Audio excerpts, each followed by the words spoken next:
incwadi kaEzra incwadi lezo abathi zibhalwe ngesikhathi esifanayo, ingakho bezimebiza bathi uEzra neNehemiah bayihlanganise kanjalo, because uNehemiah uqala indaba yokuthi akuhambe kovuselelwa indonga, oEzra sebedila nokuthi ke manje sekufikiwe zavuselelwa indonga, indlela eqhubekayo ithini. Kodwa la sifunda khona abazalwane ngokwendaba noma ngokomthandazo wethu namhlanje we-unity in the body of Christ, sithola la uEzra umsebenzi wakhe nabanye abapristi ayenabo wayenomsebenzi emithathu abekade yenza. Oqala kwakuwukuthi akline itempeli, okwesibili kwakuwukuthi aqoqe wonke umnikelo ukuthi kulungiswe itempeli, okwesithathu kwakuwukuthi afundise abantu bakaNkuluNkulu, abafundise, because njoba kade besezweni lokuthunjwa bagcine sebekhohliwe umthetho kaNkuluNkulu, bakhohlwa na intando kaNkuluNkulu, bakhohlwa na ukuthi uNkuluNkulu ufunani. Abanye babo bazalelwa vele ezweni lokuthunjwa, so abazi lutho lukaNkuluNkulu, so they had to be taught ukuthi yini uNkuluNkulu ayifunayo, ufunani uNkuluNkulu ukuze into yabo ilunge. Kwafanele ukuthi uNkulunkulu abatshele, abayalele ukuthi uyina ayifunayo kubo. Now iBhayibheli ke bazalwane silithola la, simthola la uNkulunkulu ke esehamba nabo, ngesikhathi esehamba nabo sebese Jerusalem.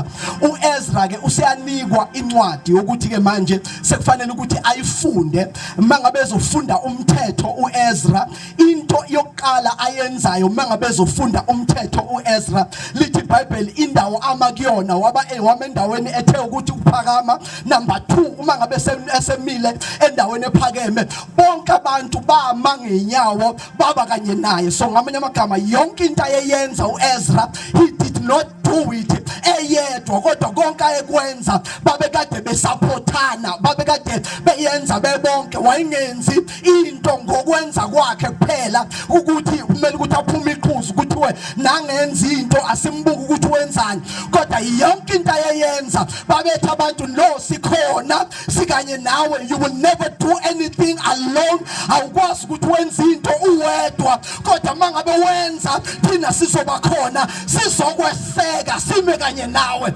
Oh nikhona kodwa bazalwane, ngoba ayikho into ebaluleke njengokuthi everything that we do we must do it in unity, ngoba in unity there is power. Amandla ala ekuhlanganeni. Uma ngabe singazange sihlangane kunezinto ezingeke zenzeke, sicabanga ukuthi thina senzeki, kanti hayi ukuthi asenzeki. uNkulunkulu uyibekile ukuthi asenzeke, kodwa inkinga ukuthi thina njengabantwana bakaNkulunkulu asihlangananga ukuthi senzeke.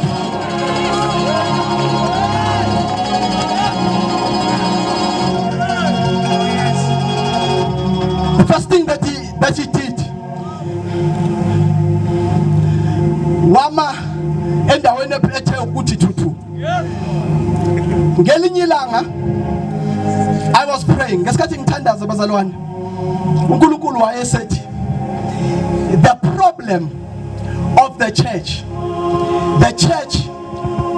once lifuna ibandla ukuba ku same level kanye nabantu, ngoba njoba liku same level nabantu alikwazi ukuthi likhulume kuzwakale, because i-level yabo iyalingana neyabantu.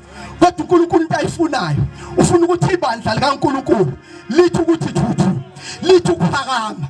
Uma ngabe abantu bengenathemba, ibandla likaNkulunkulu livuke nethemba bese lona lithi thuthu.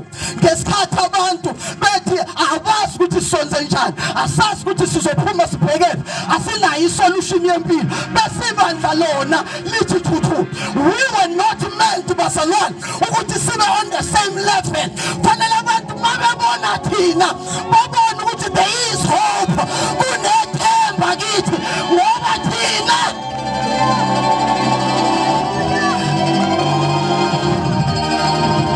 ingakho sikhuphukele entabeni, because sizonyusizinga, we are elevating, ngoba sizonyusizinga and our God elevating liga akumele lingane nelabantu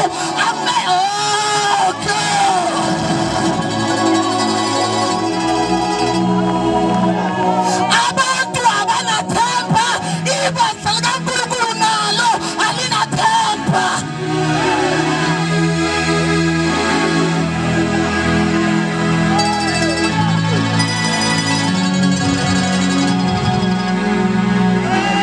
Singiyathandazana. Now lithi iBhayibheli. Oh nikhona kodwa bazalwane. Lithi iBhayibheli singiyathandaza. uEzra wathemile. Bonke abantu they understood what he was saying. Do you know what was the reason